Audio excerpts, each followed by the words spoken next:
Bonjour. Nous recevons aujourd'hui, avec plaisir, chez Art et Lettres ici Télévision, Madame Marta Sainz de la Calzada, conteuse d'origine espagnole et lauréate du prix Charles Biddle 2021. Marta a émigré au Québec en 1969 et réside à Rouyn-Noranda. C'est d'abord en tant qu'enseignante qu'elle arrive en Abitibi-Témiscamingue. Et bien connue dans le milieu du conte, elle a participé à de nombreux festivals au Québec, en Europe et en Amérique latine et a contribué par ses différentes œuvres théâtrales, poétiques et artistiques à enrichir le milieu culturel de la région. Ici Kamal Benkiran, bienvenue chez Art et Lettres. Bienvenue à vous, Madame Marta. Bonjour, merci de cette entrevue. Alors, un plaisir de vous accueillir. Je commence par vous adresser les félicitations d'abord pour le prix Charles Biddle 2021. Quelles sont vos impressions justement? Parce que vous avez été aussi finaliste bien avant de ce prix. Quelles sont vos impressions? Ben, ça donne une grande émotion. Je dois dire que il y a 3 ans, c'est vrai, j'étais finaliste. Et puis, bon, ben, je ne l'avais pas eu, mais j'avais déjà écrit quelque chose. Je me suis dit, avec le temps qui passe, c'est qu'un prix comme ça, on ne le gagne jamais toute seule. Oui. Il est dû aussi à tous les gens qui nous ont appuyés. Et donc, une fois l'émotion passée, puis la joie de l'avoir reçu, et puis l'idée que finalement, ma contribution à la culture a été reconnue, ben, ça a été vraiment un sentiment de gratitude. Parce que j'ai rencontré un Abitibi qui m'a aidé. J'ai pu gagner ce prix. Très bien, d'accord. Donc, dans les médias, vous affirmez ceci, bon, c'est une affirmation donc, que vous avez donnée. Je pense que c'est un message d'ouverture à l'autre. Ce n'est pas toutes les régions qui sont comme en Abitibi et qui connaissent, qui s'ouvrent à différentes cultures. Je pense que ça envoie un message à toute la société d'accueil. Et quand on vient de l'extérieur, on apporte aussi une richesse. Que l'immigration, c'est une richesse qu'il faut ouvrir les bras à cette immigration. Alors, justement, cette richesse, on en parle souvent. Est-ce que cette conception, justement, de la diversité a toujours été, justement, le moteur de votre intégration au Québec et au Canada? Non. Non, avant, l'immigration ne se voyait pas comme une richesse. Se voyait comme des gens qui venaient voler nos jobs. Et ben c'est ça, c'était vraiment pas une richesse, ça a pris du temps, je crois.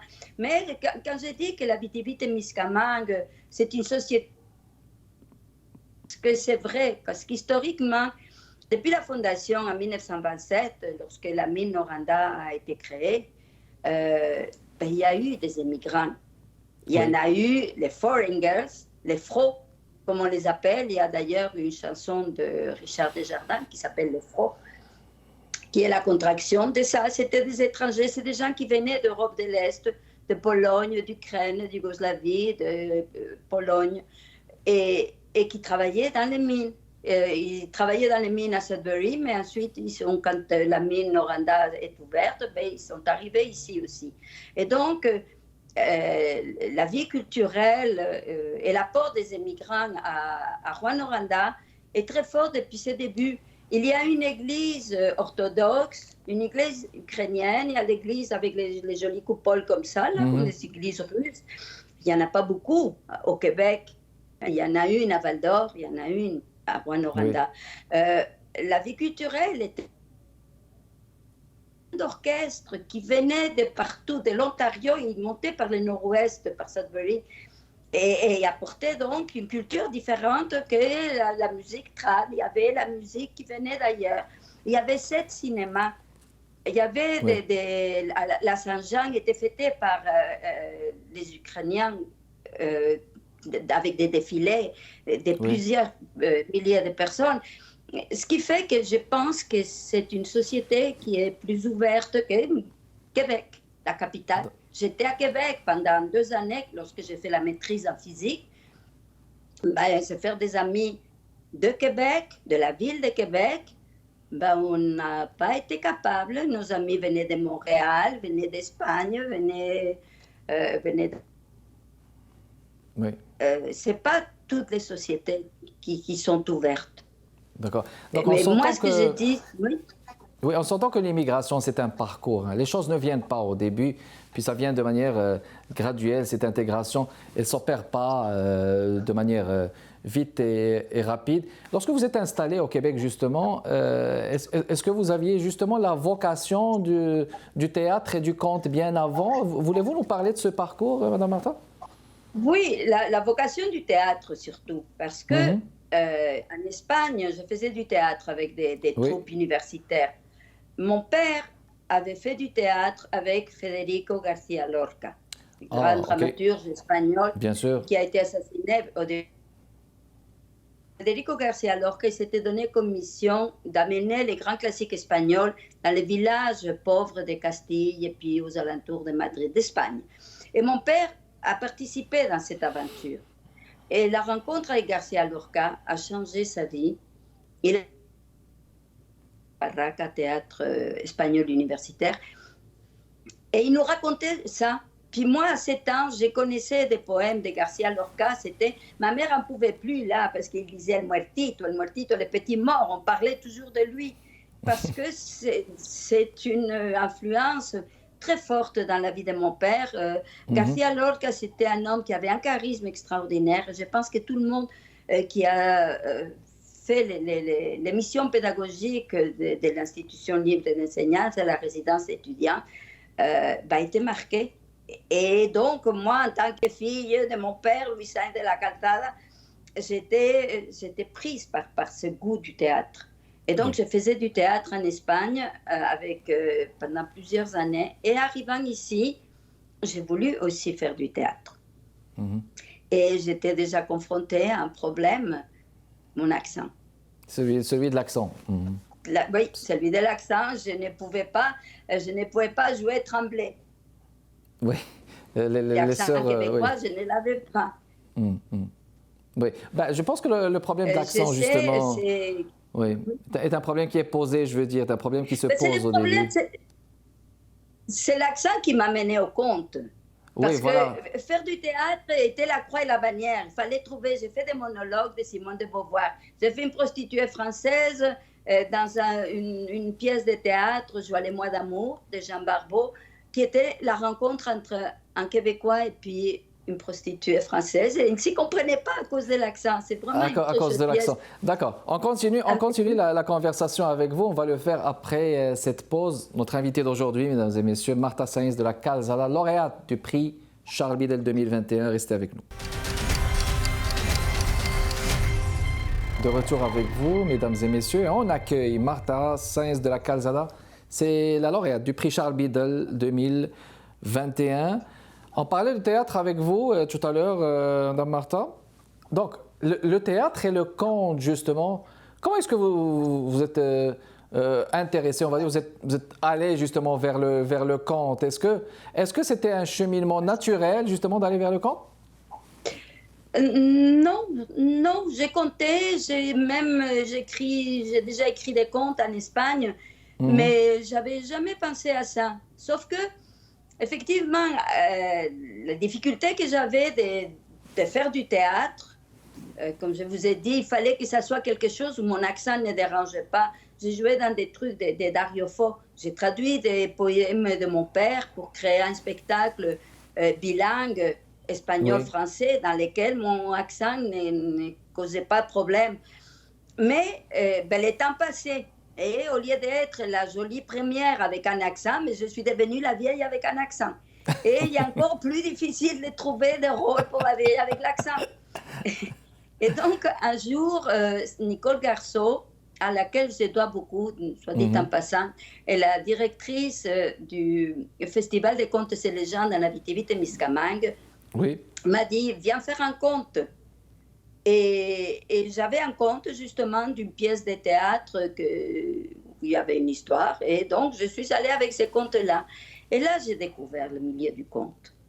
J'ai découvert, et c'était très drôle parce que c'était tout au début, il y a 16 ans. Fred Pellerin venait à peine d'être connu. Et je me rappelle que je l'écoutais, puis j'étais émerveillée parce qu'il il a une telle joie d'être sur scène. Il communique ça, il a un charisme incroyable. Ça fait que je lui ai dit, oh, c'est bien ce que tu fais, un peu maternel, alors que c'était quand même le grand Fred Pellerin, et puis moi, je venais à peine de commencer les contes. Mais j'ai découvert et puis des gens de l'international, et j'ai suivi des formations avec Gia Darwish et Juju Touraine, et puis plein de monde, Guy Desprez, et c'est formidable. Et j'ai découvert le conte. Et puis, c'est sûr, je me suis intéressée parce que c'est la première manifestation de la littérature humaine, c'est les contes.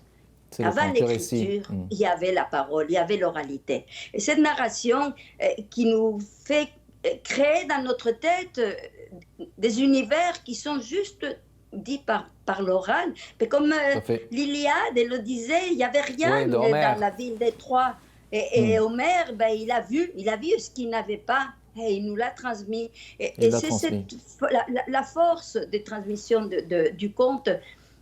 On dit que c'est le cinéma du pauvre. Et je trouve que c'est vraiment une belle définition. Oui, c'est le cinéma du pauvre.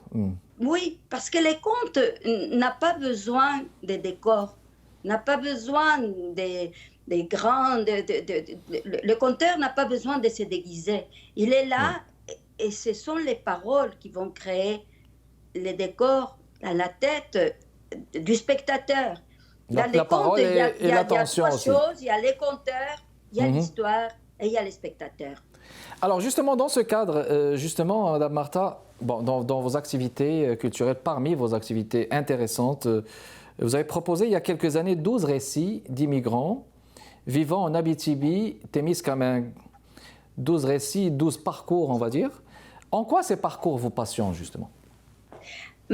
C'est drôle comme c'est arrivé, parce que je sais qu'ils étaient en train de publier un livre, c'était « Les gens des contes de l'Abitibi-Témiscamingue ». Moi, j'avais proposé 2 contes, ils n'avaient pas été retenus. Et puis, c'était... Mais à un moment donné, là, on était dans les festivals de cinéma, où il y a plein de monde. Et j'ai regardé tous ces publics autour de moi, eh bien, il n'y avait pas que des gens de Rouen, il y avait des immigrants. Alors j'ai dit, c'est beau l'Abitibi, mais est-ce qu'il y a d'autres choses dans le monde? Est-ce qu'on peut parler d'autre chose que de l'Abitibi? D'autres choses, voilà. Et donc, puis je me suis rappelé, à l'origine, je vous l'ai dit, c'est une région d'accueil. Ils sont habitués à voir des étrangers, à voir des gens qui viennent d'ailleurs. Et il y a... beaucoup des nationalités qui sont présentes et c'est pour ça que je me suis dit, mais des contes d'Abitibi, ça va, mais il y a des contes qui viennent d'ailleurs. Et donc, je suis allée rencontrer des immigrantes qui venaient, qui ont fait leur vie ici, en Abitibi, et qui venaient d'ailleurs. D'accord. Et c'est ça. Et c'est à partir de ça que j'ai fait le livre. Et puis... J'ose présumer que, justement, avec le théâtre, avec le conte en tant que conteuse, on va dire professionnelle, c'est aussi un moyen d'intégration, on va dire, d'aller vers l'autre, un moyen d'altérité. Mais là, vous êtes dans les régions, on est dans la région, Madame Martha. Juste faire une comparaison, comment est-ce que vous avez trouvé ça par rapport aux régions? Si on compare ça à Montréal, la métropole, il y a plus de diversité culturelle. Mais par rapport aux régions, c'est quoi la différence? Est-ce que vous pouvez nous parler des nuances, justement? En fait, je trouve... Je n'ai pas resté longtemps à Montréal. Moi, je suis arrivée au mois août. On était ici, donc j'ai resté juste quelques... Et avec mon mari, lui, il connaissait des gens, mais il connaissait des gens qui étaient des immigrants. Parce que, puis moi aussi, je connaissais les gens à travers les COFI, qui étaient les cours de français et d'anglais pour les immigrants. Donc, on ne se tenait pas vraiment avec des Français. C'est une grande métropole, mais c'est ça aussi qui rend difficile de se faire des amis, à moins d'être dans un milieu qui est favorable à cette intégration. Alors qu'ici, en région, j'avais déjà un travail. Donc, je suis allée au cégep. Au cégep, j'ai rencontré des gens des Rwanda. J'ai rencontré des Québécois. Surtout qu'au début, on ne comprenait rien, on ne comprenait pas grand-chose. Mon Dieu, qu'on comprenait pas. Donc, vous les avez rencontrés donc, à l'époque, ce qui vous a permis quand même de tisser des liens. Je vais rebondir avec ça, mais on va le faire après cette pause, mesdames et messieurs. Restez avec nous. De retour avec vous, mesdames et messieurs, Martha Sainz de la Calzada, conteuse, lauréate du prix Charles Biddle. Bon, une conversation fascinante. Je vous parlais de ces nuances d'intégration entre les régions à Montréal. Vous avez dit tout à l'heure, bon, on va rebondir sur la question, comme quoi le fait de se trouver justement en université OCG vous a permis de rencontrer du monde. Donc, je vais vous permettre d'aller jusqu'au bout de votre pensée, justement. Oui, ben en fait, c'est ça. Et ce qui est aussi un moyen d'intégration, c'est le travail. Comme je ne travaillais pas à Montréal, je ne peux pas savoir comment ça s'est passé. Mais ici, j'enseignais. J'enseignais, puis avec des grandes difficultés. Parce que des fois, je ne les comprenais pas, mais eux non plus ne me comprenaient pas. Parce qu'à cause de l'accent, c'est très drôle. J'ai repéré toujours un étudiant ou deux qui... Oui. Et quand je ne comprenais pas, ben là, c'était mes traducteurs. Et puis quand eux ne me comprenaient pas, ben, j'écrivais au tableau. Mais c'était curieux parce que en Abitibi, personne ne voulait venir. En 1969, moi, les premières paroles des gens qui étaient à Montréal, c'est l'Abitibi. N'y allez pas. Là-bas, il n'y a pas de trottoirs. Les enfants écrivent avec les couteaux sur les pupitres. C'est l'hiver 9 mois par année. Personne ne voulait venir en Abitibi. 30% du corps professoral étaient émigrants. Il y avait, à part des Espagnols, il y avait des Belges, des Français, des Italiens, des Égyptiens. Je veux dire, parce que les Québécois venaient dans ce qu'ils trouvaient la Sibérie, c'était une région éloignée à l'époque et pas très développée. Et donc, quand il y avait des Québécois qui venaient, dès qu'ils trouvaient un poste dans leur pays, à Trois-Rivières ou à Shawinigan, ils retournaient. Nous, on était à 5000 km de chez nous, ça fait qu'on ne retournait pas. On est resté et on a bâti des liens très forts, d'abord avec les immigrants, mais aussi avec des gens de la région. Je me rappelle des Dénus qui nous ont invités à Noël, notre premier Noël. Vous n'allez pas les passer tout seuls, qu'ils ont dit, venez chez nous. Et on a découvert les ragoûts des pâtes, et puis les ragoûts des boulettes, et puis minuit chrétien, et puis ces choses-là. Il y a des gens qui vous tendent la main. Et c'est grâce à ces gens-là. Je l'ai déjà dit, je l'ai dit dans mon discours, l'intégration, ça vient de soi, de notre volonté de faire des choses pour les pays d'accueil, mais aussi du pays d'accueil qui ouvre les bras. C'est comme une danse. Ça se danse à deux, on s'intègre à deux. Et comme je dis, en Abitibi, on s'est dansé depuis 1927. Déjà depuis des années. Je rebondis sur cette question, parce qu'elle est quand même intéressante, parce que l'intégration ne veut pas être juste économique, mais on peut s'intégrer par les arts. Vous êtes une preuve vivante, c'est-à-dire il faut croire en soi et puis aller de l'avant. Vous êtes là depuis plusieurs années. C'est quoi le message, Mme Martha, que vous voulez adresser aux gens, aux familles qui sont établies dans les régions? Parce que dans les régions, ce n'est pas tout de même pareil, mais bon, j'imagine qu'il y a juste des nuances. C'est quoi votre message à eux aujourd'hui en ce qui a trait à l'intégration et d'être justement dans le tissu culturel ou même économique, le tissu culturel économique québécois et canadien? Ben, ça va aussi, comme ça s'est fait à deux, c'est dans les deux sens. Moi, je dirais aux régions d'accueil, c'est d'ouvrir leurs bras, de ne pas voir les immigrants comme un danger, mais comme une richesse.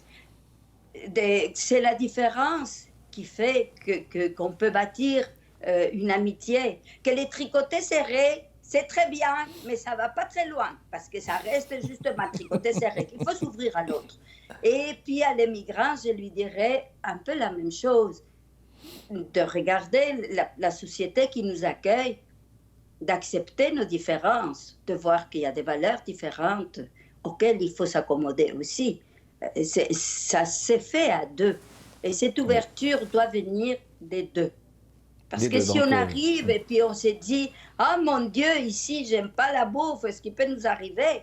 Faire des ghettos, ça peut être très bien, mais ça n'aide pas à t'intégrer. Moi, je sais, ici, il y a une grande communauté latino.